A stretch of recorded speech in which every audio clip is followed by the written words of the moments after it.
2024 has been a heck of a year for gamers. We've had some pretty incredible, even some pretty divisive titles. Games this year that have made a splash include titles like Dragon's Dogma 2, Helldivers 2, Black Myth Wukong, Destiny 2's The Final Shape expansion, and then a bunch of divisive titles like Dragon Age Veilguard or Star Wars Outlaws. And then you've got niche genre releases that did really well, like Once Human and Power World and even Silent Hill 2.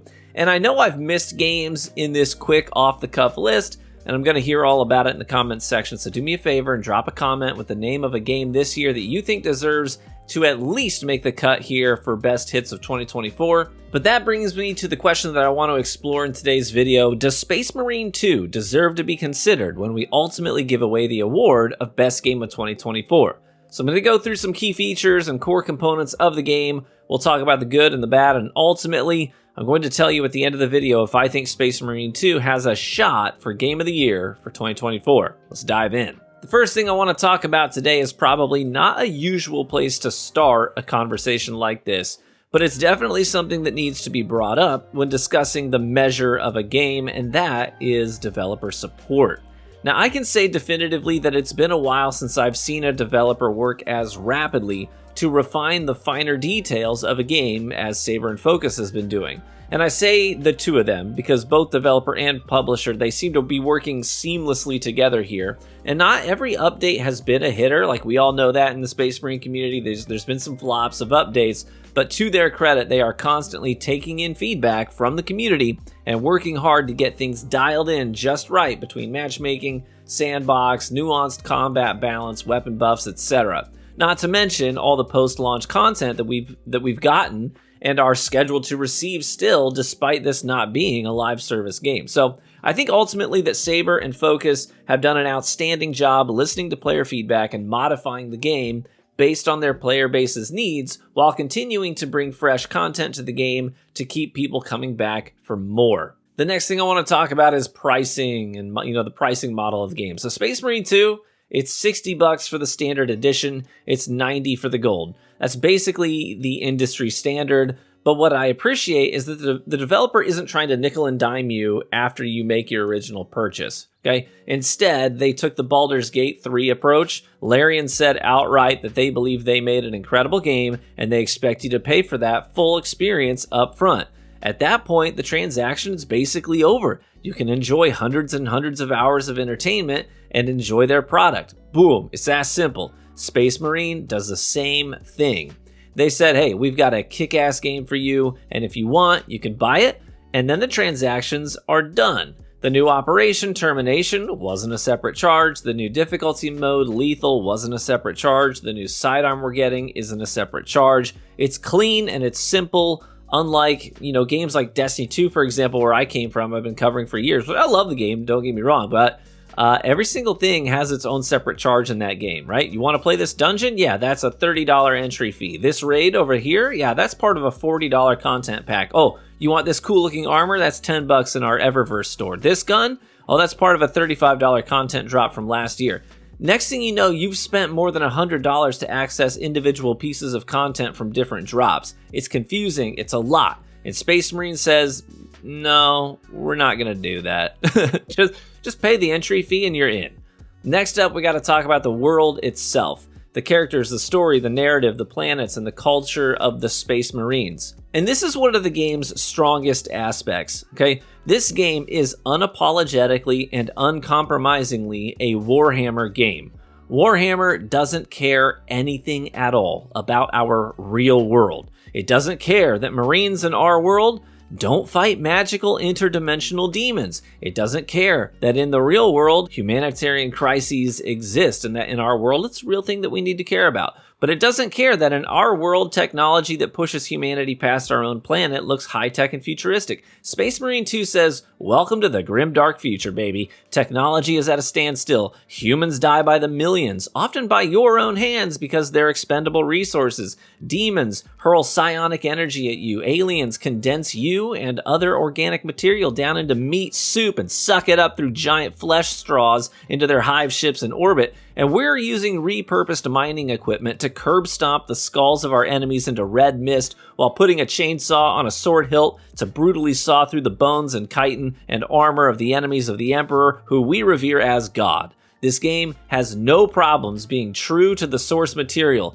It doesn't modify it to be more palatable. It doesn't retcon the lore and change the rules to make people of our world feel accommodated. It just says, we're going to do Warhammer things the Warhammer way and slap a mature 17+ rating on it for blood, gore, and intense violence, and trust that the adults who play our game can act like adults. Now, to be clear, that's not me saying we shouldn't sometimes use games as a medium to bring visibility to real humanitarian and ethical issues in our own real world. That's not me saying we shouldn't be inclusive as gamers and hospitable to all people. But I think that some games are good for that and some games are not. A Warhammer game is explicitly not the ideal medium to convey those things, and the developer knew that. This is the grim dark, and everyone is expendable so long as their death serves the Emperor and the Empire. And along the lines of the narrative, let's talk about the main campaign and operations. So the main campaign picks up centuries after the events of Space Marine 2.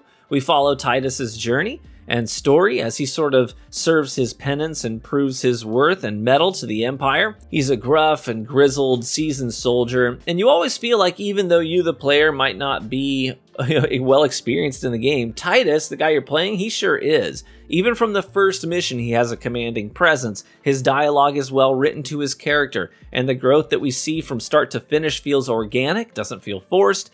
And one thing I love is that Thalassa, the group of Marines that we play as in our operations, are woven into the main campaign as well. So when Titus talks to these other Marines, that's us, and we get to experience the other part of the mission from a different perspective, and it makes the war feel genuine and real, like we're not playing as an individual hero fighting against all odds, but that we are a cog in a very big machine that requires everyone to do their part, and I love that. But let's talk about one thing that I think might be a mark against Space Marine 2. Let's talk about the length of the core content. I mean, it's pretty universally agreed upon, even among the most loyal Space Marine 2 stans, that the game has a pretty limited amount of content, right? We have just 7 operations. We only had 6 of them at launch. There's also PvP in the main campaign, but numbers show most people play the campaign through once, and that's it. It's not really replayable content for most players. PvP is fun, but it's also pretty bare bones compared to other PvP games. The main replayability for Space Marine 2 is the operations. And for a while, most players were actively avoiding half of them because they weren't as fun as the Tyranid missions. Now we know we have more content coming, including Horde mode, but that's a long way off. After a while, the content will get repetitive for players, so while the quality of the operations is sky high, there's a very few number of them so far. And that's just a reality that we have to deal with. Luckily, all the weapons and classes that we have to level up and the resources that we need to obtain, it makes it more bearable to play these missions on repeat as we experience the same mission but through a different lens, like a new class, a new build, or a new primary weapon that changes the way that we engage with these maps. Now, the last thing I want to talk about today is obviously the gameplay itself. How good does it feel to play this game? And I gotta be honest with you, I came into this game with pretty low expectations, to be frank, and I was blown away, okay? Once you understand combat in this game, you feel like an absolute god. You can stand in a sea of enemies surrounded on all sides and walk away covered head to toe in alien insides and not a dent in your health. They really locked down that feeling of being an unstoppable force in this game. Even though we have a limited number of operations, you still get a lot of mileage out of the game because the core gameplay itself is addictive. Parry, dodge, gun strike, dodge, shoot, shoot, parry, parry, gun strike. I mean, you get the idea. It's just constant adrenaline pumping fun. And your build plays a huge part in how you engage with the enemies as you're trying to intentionally queue up massive buffs to make you feel powerful and make your enemies crumple. You can engage with the same content in dozens of different ways to make it feel fresh and exciting. And I can tell you as a career content creator that not all games do this. In fact, most of them don't. Most games fail to capture that core loop that makes you want to play regardless of other limitations in the game. It's a real feat for a developer to make a gaming experience like that, and they've done it at Saber.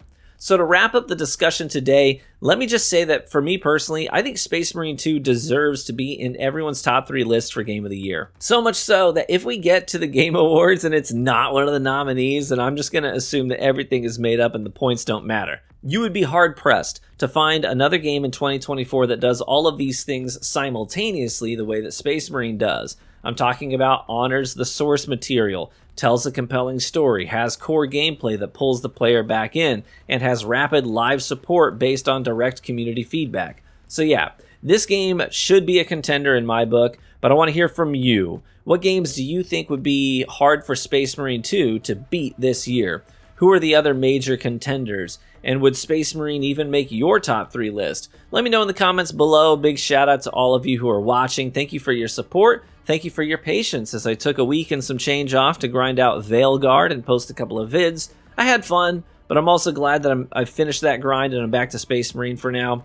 Big thanks to my Patreon supporters and the guys and gals who are still gaming together in our private Discord. I appreciate you all. Link to that is in the description and the pinned comment. Be warm and well fed, my friends, and I hope to catch you in the next one.